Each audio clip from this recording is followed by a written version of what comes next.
Bonsoir toutes et tous. On va d'abord faire un petit test pour vérifier qu'on nous entend bien. Donc on vous demande quelques secondes encore.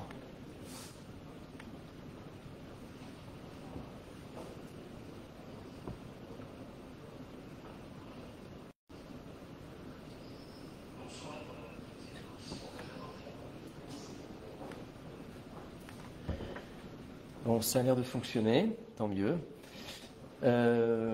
Voilà, nous vous avions invité le plus grand nombre à participer à ce Facebook Live pour tout d'abord vous présenter le patrimoine de Châteaufort et quelques projets que nous avons commencé à étudier et sur lesquels on aurait voulu votre avis, vos questions, vos idées sur les différents bâtiments de Châteaufort. Donc, Christiane Latras et moi-même, Lionel Gounod, nous allons vous présenter tout d'abord un diaporama du patrimoine de Châteaufort.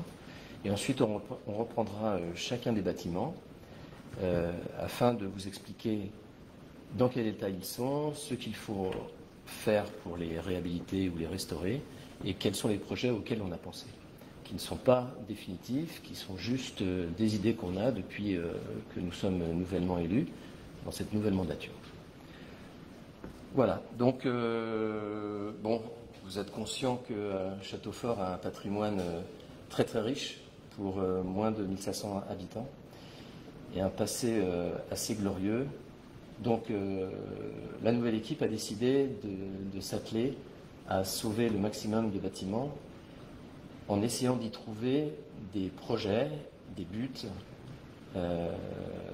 dans un avenir proche, moyen ou plus long.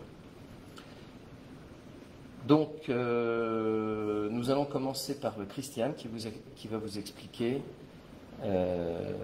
quelques détails lors du diaporama que nous allons bientôt vous passer. Je passe la parole à Christiane. On va d'abord parler du haut du village et plus particulièrement savoir qu'il y a une motte féodale. Et en haut du village, nous avons une tour qui date du XIe siècle, probablement 1064, et dont il est dit que le donjon dont il subsiste une partie ruinée aurait été le premier donjon de pierre construit en Europe. Mazette.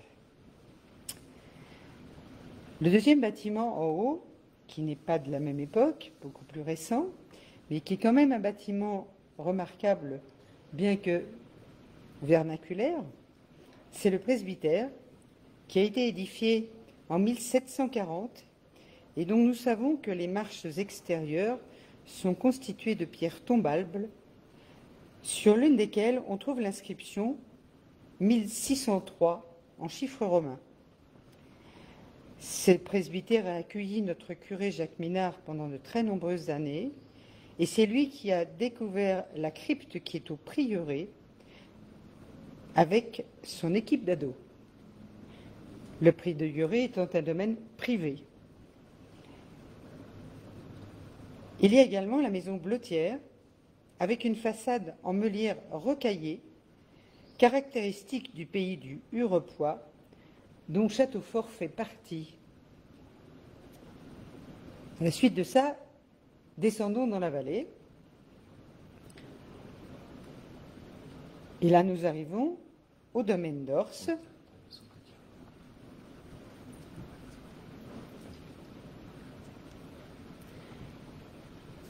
qui est un fief du XIVe siècle et sur lequel est érigé au XVIIIe siècle, à gauche de son entrée, la maison dite des Sœurs. Donc Charles Baguenot a acquis le domaine en 1809 et il avait fait la promesse aux personnes à qui il avait acheté le domaine de construire une maison pour y loger des religieuses. Donc cette maison que vous trouvez à l'entrée à gauche, juste avant la grande grille du domaine d'Ors, nous l'avons appelée la maison des Sœurs. On trouve ensuite le moulin et son bief, qui est situé en contrebas du moulin, et à gauche de la maison des Sœurs. Il se situait de l'autre côté de la route, au XVIIe siècle.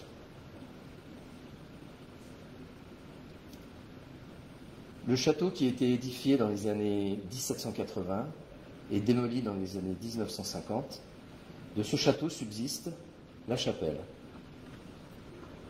Dans laquelle on trouve un très beau bas-relief du XIXe siècle. En poursuivant notre chemin dans le domaine d'Ors, sur la droite, nous trouvons l'orangerie. Ses soubassements de meulières et les structures métalliques des serres adjacentes. C'est un bâtiment qui était précédemment en pierre et qui maintenant est plutôt en bois. Il reste encore les murs latéraux.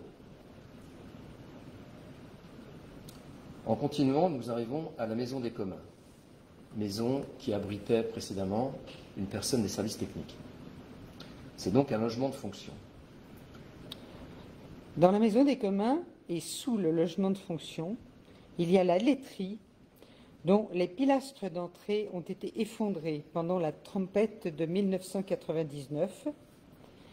Cette laiterie présente à l'intérieur une architecture en rotonde d'inspiration antique qui ressemble fortement, en plus petit, à la laiterie de la Reine qui est dans le domaine du château de Rambouillet. Si nous poursuivons notre chemin un peu plus loin en entrant dans la réserve naturelle, on trouve le pont Galerie à colonnade avec des parements de briques, éléments décoratifs du château, restauré à la suite de la tempête de 1999.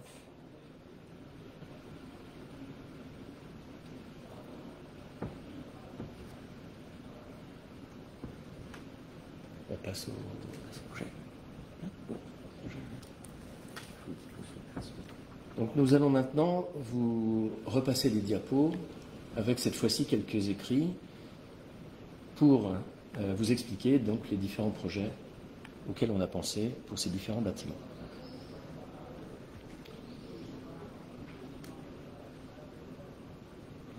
Je retrouve le mail aussi du coup. Je vous demande juste un petit instant.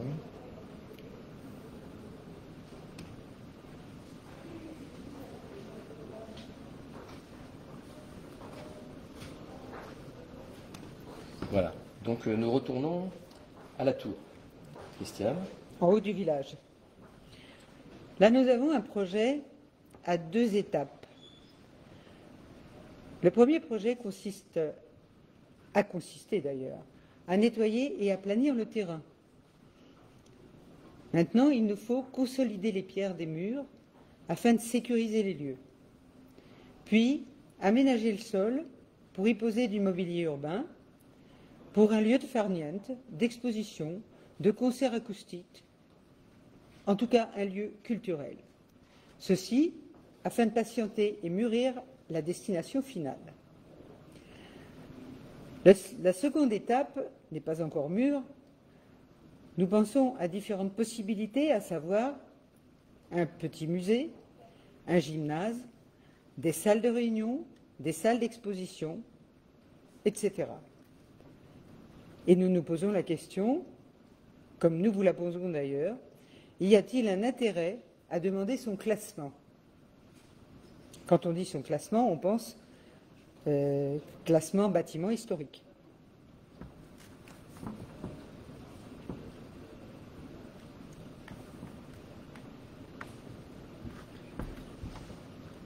Nous passons ensuite à la maison Blottière, qui est une maison du XIXe siècle, qui se trouve rue de Trappes.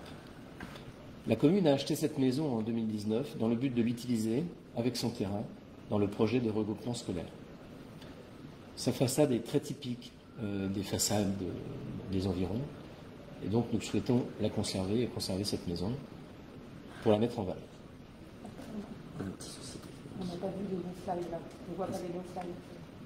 En fait, ce qui se passe, C'est resté sur la page c'est de que ça garde. reste sur la page de garde Sur et la il n'arrive pas à présentation. partager l'autre en fait.